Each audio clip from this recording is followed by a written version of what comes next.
His America First policy threatens U.S. involvement in institutions such as the United Nations, the World Health Organization, the World Trade Organization. The Supreme Court's unexpected intervention to block the freshly imposed tariffs is one of the most spectacular clashes between the court and the executive in recent memory.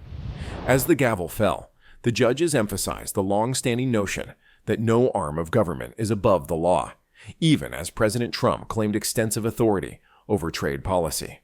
The decision reverberated swiftly in local and foreign markets, heightening concerns about the stability of U.S. trade obligations.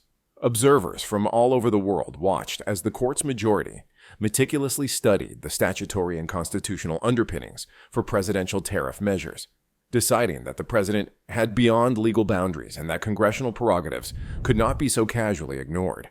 Before we begin, please hit the like and subscribe buttons for future updates.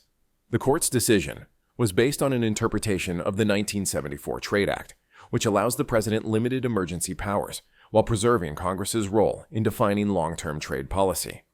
The majority opinion, written with meticulous attention to legislative history, held that the new tariffs, which targeted a broad range of traditional trading partners rather than a specific national security threat, fell outside the permissible scope of unilateral executive action. By requiring a formal legislative declaration, or, at the very least, express statutory authorization, the court maintained a separation of power structure designed to prevent the centralization of unrestrained power in the White House. The justices issued a strong message. Trade disputes of this nature necessitate collaboration between the legislative and the executive branch, not unilateral decisions. The decision came against the backdrop of rising market volatility. Stock indices that had fallen on news of the tariffs recovered following the injunction, while bond yields changed considerably as investors rebalanced risk. Commodity markets, too, have whipsaw fluctuations. Soybean futures fluctuated widely on expectations that key agricultural exports would be exempt from harsh tariffs, and industrial metals prices fell as the fear of spiraling trade battles looked to be mitigated for the time being. During this financial turmoil, business treasurers and supply chain managers braced for additional legal clarity, acknowledging that even a preliminary stay from the court did not clearly determine the status of the tariffs themselves. On the political front, MPs used the court's decision to push for clearer guidelines on executive trade authority. Bipartisan groups in both chambers rapidly drafted suggestions to clarify the separation of powers, with some senators arguing for a modernized trade powers resolution that would force the president to obtain congressional approval for any tariff rises that exceeded a certain level. Representatives from districts largely reliant on international commerce in the House proposed legislation that would require Congress to conduct automatic reviews whenever the president imposed broad-based trade restrictions. These attempts emphasized a growing consensus that the previous structure, developed during a different economic age, needed to be adjusted for today's interconnected global economy. International reactions vary greatly according on each country's connection with the United States. In Beijing, government spokespeople cautiously welcomed the decision, describing it as a triumph for rule-based trade practices and hinting at the potential of restarting stalled talks. European capitals, which had objected to their inclusion among the impacted countries, expressed relief that the duties would be halted, emphasizing their own willingness to continue negotiations. Meanwhile, emerging economies were wary, fearing that the court's involvement signaled more unpredictability in U.S. trade policy, a trend that might destabilize global supply chains and weaken developing countries' export prospects. Business leaders, particularly in industries directly affected by the proposed tariffs, expressed a mix of thanks and lingering concern. Manufacturing CEOs welcomed the immediate reprieve, pointing out that the fear of punishing tariffs had caused many to reassess expansion plans and supply chain investments. Agricultural exporters, who were particularly badly affected by the announcement of soybean and pork tariffs, welcomed the order as a lifeline, but warned that a protracted legal battle could prolong uncertainty and complicate planting and procurement choices for the coming season. Even as businesses praised the court's willingness to limit presidential overreach, they urged Congress to act quickly in clarifying trade authorization rules to avoid future disruptions. Legal analysts welcomed the decision as a reaffirmation of the judiciary's responsibility in preserving constitutional balance. Commentators cited the decision as a modern analog to landmark cases that limited executive power in other areas, highlighting its possible long-term impact on the scope of presidential authority. By establishing clear borders around the situations under which the president may unilaterally modify trade policy, the court has established a precedent that will likely limit future administrations, regardless of party affiliation. In academic circles, disputes resurfaced over how to balance the necessity for immediate action in specific catastrophes with the equally compelling requirement for democratic accountability in economic planning. Grassroots advocacy groups also grabbed the opportunity to advocate for more transparent trade processes. Labor unions, which had expressed profound worry about the economic disruptions caused by quick tariff changes, claimed that the ruling validated their calls for stronger worker safeguards in trade agreements. Environmental groups, concerned that hasty trade measures might bypass key ecological evaluations, welcomed the requirement for congressional engagement, thinking that Congress would be more likely to enforce strict environmental supervision. Meanwhile, small business associations emphasized the hardship that rapid tariff changes place on companies that lack the capacity to manage complicated customs laws, supporting calls for congressional review as a means of reducing regulatory whiplash. The president's supporters, on the other hand, condemned the ruling as an unjustified court intrusion into executive power. In remarks from the White House, aides described the court's decision as a politicized check on the administration's capacity to defend American workers and bargain from a position of strength. They cautioned that unless Congress restored more executive power, foreign rivals would get emboldened, believing that any attempt to penalize unfair trade practices would be thwarted by court interference. This critique highlighted a fundamental dichotomy at the heart of current trade policymaking: the need for quick, flexible responses to economic compulsion versus the need to protect democratic processes through legislative supervision. Meanwhile, other legal experts said that the verdict could spark additional litigation regarding the definition of national security in the context of commerce. If the court's construction of authorized executive tariff authority was based on a restricted reading of national security exclusions, future administrations might try to craft justifications that blurred the distinction between economic self-interest and legitimate security concerns.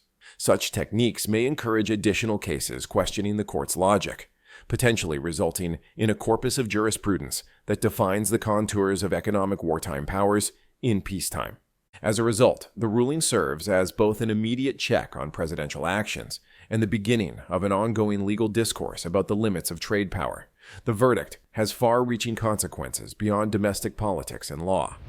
Multilateral institutions, such as the World Trade Organization, emphasized the significance of maintaining rule-based dispute resolution systems and expressed hope that the court's judgment would encourage the United States to interact with established international forums rather than taking unilateral action. Global financial institutions cautioned that abandoning cooperative trade governance could cause widespread instability, weakening the very structures designed to support economic growth and development. In diplomatic circles, the decision was praised as a show of the United States' adherence to the rule of law, albeit one that highlighted concerns about internal unanimity on trade policy. The Supreme Court's decision has also sent shockwaves through regional economies, particularly those whose growth strategies have relied on consistent access to U.S. markets. In the Midwest, states reliant on agricultural exports heaved a sigh of relief, but farmers and agribusinesses remain on edge as they await definitive action from Congress. The possibility of retroactive duties or amended tariff structures lurks as well, so even a temporary pause does little to alleviate concerns about future cash flows. Companies in southern manufacturing hubs, where auto parts and steel components were subject to sudden repricing risks, are now faced with a delicate balancing act, deciding whether to accelerate near-term contracts to secure current tariff-free status, or hedge against potential legislative shifts that could reintroduce duties. Such strategic quandaries demonstrate how, while the court's decision is legally significant, it cannot completely prevent the economic turmoil caused by rapid policy reversals. The injunction has almost completely altered the operational calculation in port cities and logistical centers. Terminal operators and shipping companies that had begun rerouting cargo to avoid U.S. entry fees are now readjusting schedules and renegotiating berth allocations. Warehouses that had stockpiled components as a hedge against impending duties are debating whether to release their stocks or keep building buffers expecting congressional action. Each decision has financial ramifications, including carrying costs for extra inventory, contractual penalties for late delivery, and opportunity costs associated with capacity utilization. The court's decision thus has repercussions across the logistics chain, demonstrating that trade policy is more than just a high-level political issue. It also has a direct impact on the daily economics of transportation, storage, and distribution. Aside from the immediate economic consequences, the decision raises fundamental considerations about the role of national identity in trade policy.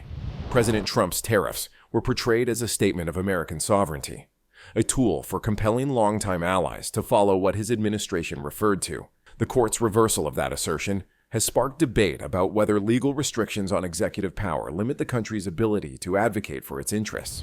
Some citizens see the ruling as a reaffirmation of constitutional democracy, in which no leader, even one with significant election support, may operate outside of legislative limitations. Others see it as a symptom of an ossified system that is incapable of responding quickly to foreign actors' coercive economic techniques. The contradiction between the need for aggressive defense of national interests and the imperative of democratic accountability is central to modern arguments about globalization and sovereignty. Academic think tanks have hastened to examine potential long-term situations resulting from the verdict. Some models predict that a more limited executive will result in a rebirth of multilateralism, incentivizing administrations to work through existing institutions rather than imposing unilateral tariffs. Others worry that protracted congressional negotiations would stymie decisive action, leaving American producers susceptible to predatory pricing or intellectual property theft abroad. The issue extends to whether rising digital economies and data-driven supply chains require totally new frameworks to replace traditional tariff-based methods. In short, the court's judgment may spark an intellectual reworking of trade policy tools that focus less on levies and more on regulatory alignment, data governance agreements, and cooperative investments in important sectors. The decision has also changed the chessboard for interest groups and lobbyists. Armed with the court's decision, business coalitions are developing ideas for narrowly tailored trade remedies that can withstand judicial review. Some groups call for smart tariffs based on specific items or behaviors, rather than blanket measures with automatic sunsetting provisions. Others advocate for decentralized trade councils with regional delegates to ensure that choices reflect local economic demands. The lobbying scene, which was traditionally dominated by broad calls for protectionism or free trade, is gradually shifting towards nuanced, legally robust procedures that can withstand not only political discussion, but also judicial scrutiny. This move may professionalize the advocacy environment by emphasizing technical skills over partisan sloganeering. Within the government, strategists are reevaluating the playbook for dealing with unfair tactics abroad. Legal consultants are already pouring into the Trade Act's numerous titles on national security, anti-dumping, and countervailing duties in search of carve-outs that could allow for more focused actions. Meanwhile, diplomatic routes are being realigned. Instead of direct tariff threats, the administration may depend more on negotiated deals, bilateral working groups, and the prospect of WTO action. However, these types of participation require time, and the court's opinion serves as a clear reminder to policymakers that haste can result in legal setbacks. The memorandum provides guidance on how to construct future executive orders, including clear definitions, time restrictions, and consultation obligations to protect them from court challenge. Internationally, Washington-based strategists are learning from their rivals. Governments in Europe and Asia, which have long resented American trade methods, saw the decision as a pattern for using local legal systems to control foreign executives. Some European Union member states are considering treaty clauses requiring the United States to respect internal judicial rulings, while Chinese legal specialists see the decision as confirmation of the West's strong rule of law norms.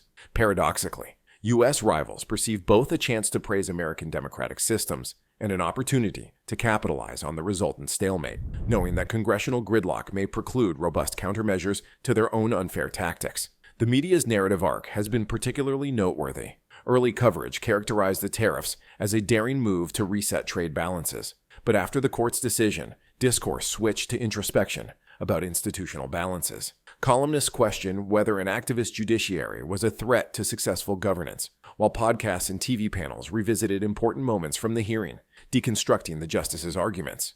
Social media influencers saw the decision as either a win for checks and balances or a hindrance to decisive leadership. This range of perspectives reflects deeper divisions in American public life. Although there is widespread agreement on the method, agreement on the outcomes and priorities is still elusive. Within the government, strategists are reevaluating the playbook for dealing with unfair tactics abroad. Legal advisors are already combing through the Trade Act's several chapters on national security, anti-dumping, and countervailing duties for loopholes that could allow for more targeted sanctions. Meanwhile, diplomatic routes are being realigned. Instead of direct tariff threats, the administration may depend more on negotiated deals, bilateral working groups, and the prospect of WTO action. However, these types of participation take time, and the court's verdict serves as a clear reminder to policymakers that haste can result in legal setbacks. The memorandum provides guidance on how to construct future executive orders, including clear definitions, time restrictions, and consultation obligations to protect them from court challenge. Internationally, Washington-based strategists are learning from their rivals. Governments in Europe and Asia, which have long resented American trade methods, saw the decision as a pattern for using local legal systems to control foreign executives. Some European Union member states are considering treaty clauses requiring the United States to respect internal judicial rulings, while Chinese legal specialists see the decision as confirmation of the West's strong rule of law norms. Paradoxically, U.S. rivals perceive both a chance to praise American democratic systems and an opportunity to capitalize on the resultant stalemate, knowing that congressional gridlock may preclude robust countermeasures to their own unfair tactics. The media's narrative arc has been particularly noteworthy. Early coverage characterized the tariffs as a daring move to reset trade balances, but after the court's decision, discourse switched to introspection about institutional balances. Columnists questioned whether an activist judiciary was a threat to successful governance, while podcasts and TV panels revisited important moments from the hearing, deconstructing the justice's arguments. Social media influencers portray the decision as either a victory for checks and balances or a hindrance to decisive leadership. This range of perspectives reflects deeper divisions in American public life. Although there is widespread agreement on the method, agreement on the outcomes and priorities is still elusive. Economists have begun to measure the impact of uncertainty alone, as opposed to the direct effects of levies. Early estimates indicate that variations in tariff policy can decrease investment by a significant margin, as firms postpone capital expenditures until the regulatory landscape becomes clearer. According to surveys of chief financial officers, tariff volatility is one of the most significant hazards to nearshoring and reshoring initiatives. Behavioral models suggest that regular legislative limitations on policy adjustments could eventually reduce the market's risk premium, boosting longer-term planning and improving overall development prospects. Such findings highlight an unappreciated aspect of trade policy. Predictability may be just as important, if not more so, than the specific degree of obligations. Meanwhile, the global trading system is at a crossroads. If the United States rethinks its attitude to negotiated WTO-backed procedures, multilateral cooperation may be revitalized. However, the court's decision does not preclude the possibility of targeted unilateral measures. It merely requires sufficient statutory basis. Future administrations may still seek to impose pressure through export controls, sanctions for human rights violations, or security-based limits on technology transfers, all of which have unique legal underpinnings. The interaction of these technologies with traditional tariff policy will shape the emerging architecture of international trade in a world dealing with climate change, digital transformation, and geopolitical rivalry. Businesses that rely on cross-border data flows and supply chains for crucial components are concerned that the verdict may allow for non-tariff obstacles. Concerns about cybersecurity may lead to limits on foreign-made gadgets, or data localization regulations may become more common. Companies are prepared for a future in which trade policy consists of a mosaic of sector-specific restrictions rather than blanket tariffs. The Supreme Court's emphasis on legal clarity may shift the conflict from broad obligation schedules to complex frameworks controlling privacy, encryption standards, and procurement rules. Financial markets have begun to price in these movements. Analysts highlight that sectors that rely heavily on regulatory approvals, such as medicines, aviation, and telecommunications, are reassessing their risk profiles accordingly. Investment funds specializing in emerging countries tailor their exposure to each country's readiness to integrate into a rules-based system, whereas supply chain finance desks factor legal tail risks into their lending criteria. Derivative contracts based on tariff results are being reorganized to account for the possibility of judicial review, adding layers of complexity to what were formerly simple hedges. At the grassroots level, community colleges and vocational programs that prepare people for export-oriented sectors are updating curricula to include trade law and policy analysis modules. Students acquire not only technical skills, but also how to understand legislative text, participate in public comment periods, and advocate for local economic concerns. The idea that trade is more than just a diplomatic issue, and that citizens may have an active role in it, is gaining traction. The court's decision acts as a trigger, proving that legal understanding has a direct impact on whether a factory remains open or a crop finds a market. Religious organizations and ethics researchers have joined the discussion, looking into the moral implications of tariff policy.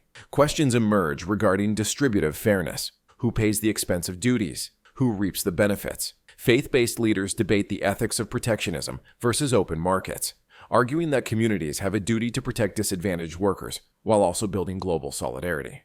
Some see the legal halt to tariffs as a reminder that moral consideration must precede economic decision-making, lest policy shifts increase inequality and social disruption.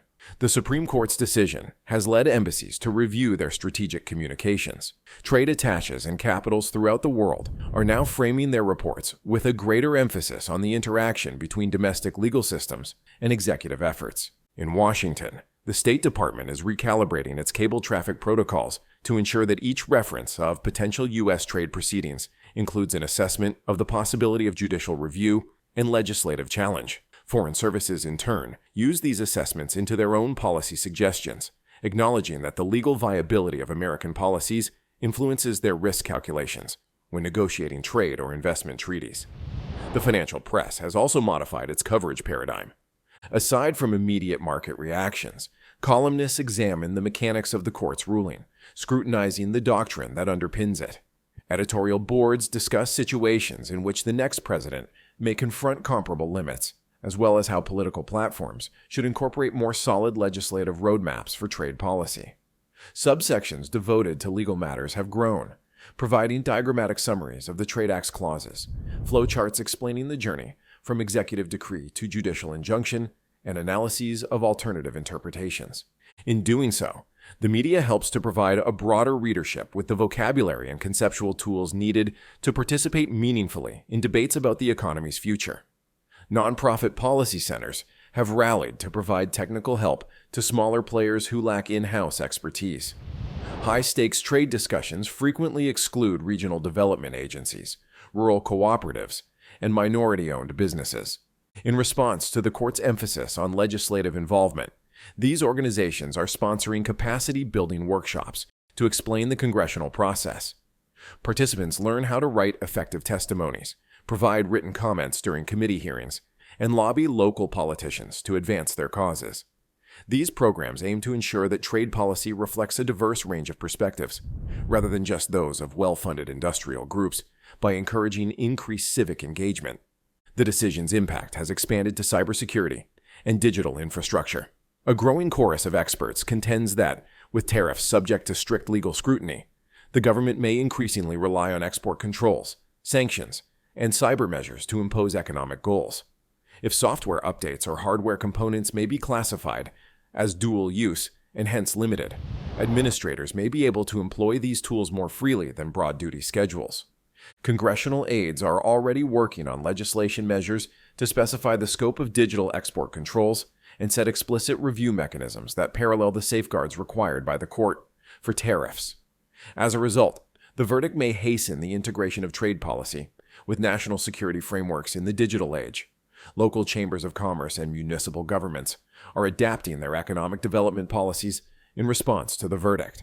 Cities that had banked on tariff-driven reshoring incentives, including tax breaks and infrastructure grants to corporations returning production from abroad, must now include contingency provisions in their agreements. Such clauses provide further advantages only if duties are maintained, shielding public coffers against commitments based on ephemeral policies.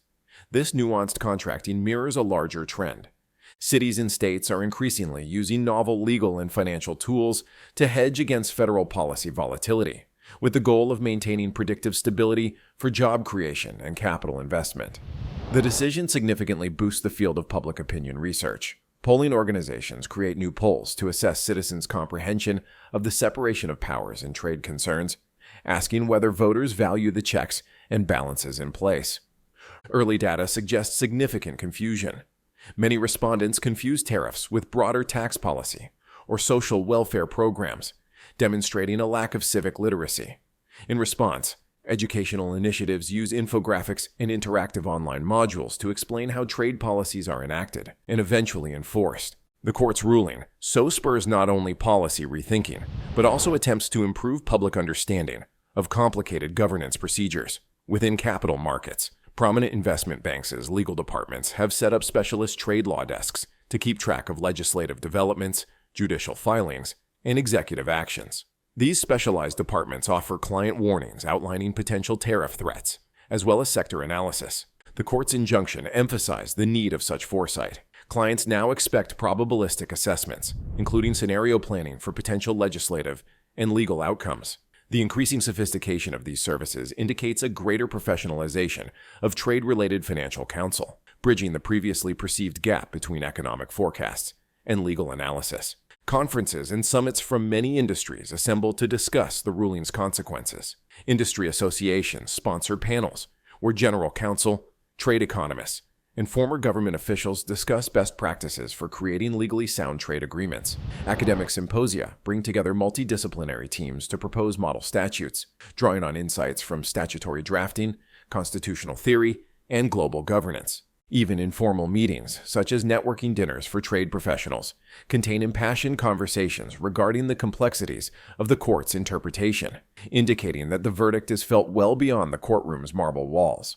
In the nonprofit journalism world, investigative reporters dive into the history of the tariff decision through Freedom of Information Act requests and interviews with senior administration officials. These journalists piece together how draft executive orders were written, modified, and distributed. The reportage shows internal disagreements about the scope of authority, the role of legal advice, and the power of political advisors. Such anecdotes highlight the contours of power within the executive branch and reveal the circumstances that eventually led to judicial examination by exposing the human dynamics underlying the policy's drafting. Professional societies for economists and trade attorneys have updated their ethical guidelines in response to the verdict. They emphasize the significance of transparency when advising clients, whether firms or government organizations, regarding the legal ambiguities involved in executive trade actions. Continuing education requirements include modules on the decision, ensuring that professionals keep up with changing jurisprudence. This emphasis on ethical conduct highlights the decision's broader normative implications. It not only alters policy paths, but it also resets professional norms in domains that connect with trade law. Philanthropic foundations engaged in economic development channel contributions to trade and commerce-focused law clinics. These charities hope to make high-quality legal counsel available to small businesses by funding research, litigation support, and community outreach. The Supreme Court's decision, which emphasizes the importance of legislative interaction, refers to the need for more comprehensive participation in formulating trade policy. Foundations see this as an opportunity to strengthen institutional capacity at the grassroots level, enriching the ecology that influences economic decisions. If you liked the video, please like it and subscribe to our channel. Also, post your comments below and tell us what you think about the Supreme Court's decision to block Trump's tariffs. We want to hear from you. Thank you for watching, and see you next time.